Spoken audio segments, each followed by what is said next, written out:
Hello everyone, welcome back to our YouTube channel. Last పార్ట్లో కుంతీదేవి దుర్వాస మహర్షి ఇచ్చిన మంత్రంతో సూర్యభగవాను పిలుస్తుంది. ఆ తర్వాత ఏం జరిగిందో ఇప్పుడు తెలుసుకుందాం.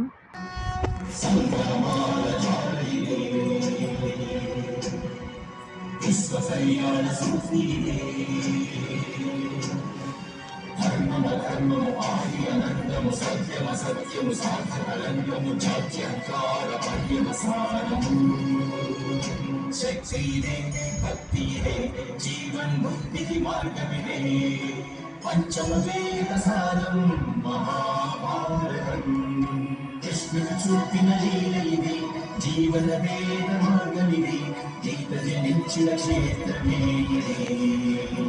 మహాభారతం. కుంతీదేవి ఆ మంత్రంతో సూర్యభగవాను పిలుస్తుంది. అప్పుడు సూర్యభగవానుడు ప్రత్యక్షమై నా అంత ప్రకాశవంతమైన తేజస్సు గల కొడుకు పుడతాడు అని చెప్తాడు. అప్పుడు కుంతీదేవి ఆశ్చర్యంతో, కొడుకేమిటి స్వామి, నాకు ఇంకా పెళ్లి కాలేదు, ఈ విషయం తెలిస్తే మా తండ్రి చాలా బాధపడతాడు, మీరే ఏమైనా పరిష్కారం చెప్పండి అంటుంది. దానికి సూర్యభగవానుడు, దీనిని ఆపే శక్తి నా దగ్గర లేదు, అంతేకాకుండా దుర్వాస మహర్షి ఇచ్చిన వరం కానీ శాపం కానీ వృధా పోదు అని చెప్తాడు. సూర్యభగవానుడు మాయమైన తర్వాత కుంతీదేవి చేతిలో ఒక కొడుకు వస్తాడు. ఆ కొడుకుని తిరిగి రాజ్యానికి తీసుకువెళ్ళాలో లేదా ఇక్కడే వదిలి వెళ్ళాలో తెలియక చాలా బాధపడుతూ ఉంటుంది. చివరకు ఇక్కడే వదిలి వెళ్ళాలని అనుకుంటుంది. ఒక పుట్టలో పడుకోబెట్టి చెరువులో వదిలిపెడుతూ సూర్యభగవాను ప్రార్థిస్తుంది. దానికి సూర్యుడు ప్రత్యక్షమై, నువ్వేమి బాధపడవద్దు కుంతి, ఈ బాబుకి నేను కవచకుండలాలు ఇచ్చాను, ఈ బాబు లోకంలోనే కర్ణుడుగా ప్రసిద్ధి చెందుతాడు అని చెప్తాడు. ఆ తర్వాత పాండురాజు కుంతి రాజ్యానికి స్వయంవరానికి వెళ్తూ అన్నయ్య వదినల దగ్గర ఆశీర్వాదం తీసుకోవడానికి వస్తాడు. అప్పుడు గాంధారి, మీకు ఎప్పుడూ విజయమే కలుగుతుంది, మీరు ఎప్పుడూ సుఖ సంతోషాలతో ఉండాలని దీవిస్తుంది.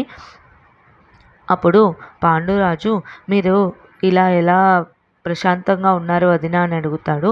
అప్పుడు గాంధారి, వదిన అంటే తల్లితో సమానం కనుక నాకు 100 కొడుకులు పుడతారనే వరం ఉంది, ఇప్పుడు నాకు 102 కొడుకులు అని అనుకుంటాను, సో నా కొడుకు ఎప్పుడు చల్లగా ఉండాలని కోరుకుంటాను కదా అని అంటుంది. ఆ తర్వాత పాండురాజు, అన్నయ్య ఆశీర్వాదం కూడా ఉంటే బాగుంటుంది అని అంటాడు.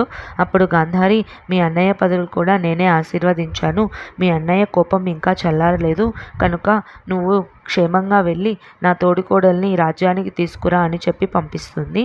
ఆ తర్వాత ధృతరాష్ట్రుడు భోజనానికి కూర్చొని ఉంటాడు. అప్పుడు గాంధార రాజ్యంలో వంటలన్నీ తన స్నేహితులతో చేయించి ధృతరాష్ట్రుడికి వడ్డిస్తుంది. ధృతరాష్ట్రుడు, ఈ వంటలేమిటి చాలా వేరుగా ఉన్నాయి అని అంటాడు.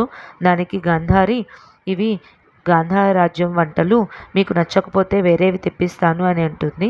కానీ ధృతరాష్ట్రుడు, చాలా బాగున్నాయి, మీరు కూడా వచ్చి కూర్చోండి అని అంటాడు. దానికి గాంధారి చాలా సంతోషిస్తూ, వంటలు బాగున్నాయా అని అడుగుతుంది. అప్పుడు ధృతరాష్ట్రుడు, ఇప్పటి నుంచి మనం కుంతి రాజ్యం వంటలు అలవాటు చేసుకోవాలి అని అంటాడు. దానికి గాంధారి, అన్ని రుచులు కలిపి తిందాం, మీరు కోప్పడవద్దు అని అంటుంది. ఆ తర్వాత కుంతి రాజ్యంలో స్వయంవరం మొదలవుతుంది. స్వయంవరానికి చాలామంది యువరాజులు వస్తారు. అప్పుడు కుంతిరాజు యువరాజులందరినీ, మీ మధ్య ఉన్న శత్రుత్వం అంతా వదిలివేసి నా కూతురు ఎవరినైతే వివాహం ఆడుతుందో వాళ్ళని ఆశీర్వదించాలని మనస్ఫూర్తిగా కోరుకుంటున్నాను అని అంటాడు. అప్పుడు కుంతీదేవి, ఇక్కడికి వచ్చిన యువరాజులందరినీ నేను ఒక ప్రశ్న అడుగుతాను, దానికి సమాధానం చెప్పిన వాడినే పెళ్లి చేసుకుంటాను అని చెప్తుంది. దానికి కుంతిరాజు సరే అంటాడు. అప్పుడు కుంతీదేవి గౌతమ మహర్షి అహల్యాదేవిని పెళ్లి చేసుకుంటాడు. ఒకరోజు అహల్యాదేవిని గౌతమ మహర్షి ఇంద్రుడితో చూసి ఆమెకు శాపం ఇస్తాడు. ఆమె రాయిగా మారుతుంది. ఆ తర్వాత శ్రీరాముల వారు ఆమెను రాయి నుంచి శాప విమోచనం కలిగించి మళ్ళీ అహల్యగా మారుస్తారు. అంటే తప్పు చేస్తే ఎవరినైనా క్షమిస్తారా అని అడుగుతుంది.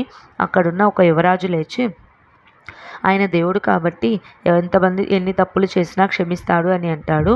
అప్పుడు ఇంకొక యువరాజు లేచి, అప్పుడు వాలిని రావణాసుడిని ఎందుకు క్షమించలేదు అని అడుగుతాడు. ఆ తర్వాత పాండు లేచి, ఇంద్రుడు గౌతమ మహర్షి రూపంలో వచ్చాడు కావున ఆమె తప్పు చేయలేదు, పొరపాటు చేసింది కనుక రాముడు తప్పు చేసిన వాళ్ళని క్షమించాడు, కానీ పొరపాటు చేసిన వాళ్ళని క్షమిస్తాడు కాబట్టి శాప విమోచనం కలిగించాడని చెప్తాడు. ఆ సమాధానం విన్న కుంతీదేవి అక్కడున్న పూలదండను పాండురాజు మెడలో వేసి పాండురాజుని పెళ్లి చేసుకుంటుంది. కుంతీదేవి పాండురాజు ఇద్దరూ కలిసి వాళ్ళ తండ్రి ఆశీర్వాదం తీసుకొని హస్తినాపురం రాజ్యానికి బయలుదేరుతారు. హస్తినాపురం రాజ్యానికి బయలుదేరుతూ ఉండగా కుంతీదేవికి వాళ్ళ స్నేహితురాలు ఒక రక్ష కట్టి, ఈ రక్ష ఉన్నంత వరకు నీవు నీ కొడుకు గురించి పాండురాజుతో చెప్పవద్దు అని అంటుంది. అప్పుడు కుంతి కర్ణుడి గురించి ఆలోచిస్తూ ఉంటుంది.